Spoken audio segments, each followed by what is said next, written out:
What's going on, everybody? Chase CRC here, back with you, a little raspy voice, going over some video from last week, flying the Acrobrat, testing out the smoothness. I haven't got to fly this a lot.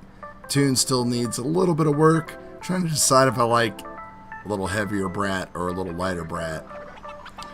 Main thing I want to focus on though is that I am running a Brother Hobby 1407 4100 KVs, and a lot of people talk about how coggy they are and this and that, but that doesn't result in any poor video for me. I got JELLO free footage, everything looks really good, everything flies really smooth.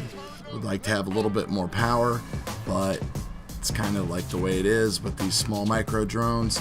But everything looks good. Loving the brat, printing out some new bumpers and stuff for it right now. Looking at my spare parts here, possibly thinking about switching out the VTX. That's about it. So got the whole flight here for you guys. If you want to take a look at it, take a look at the footage and all that kind of stuff.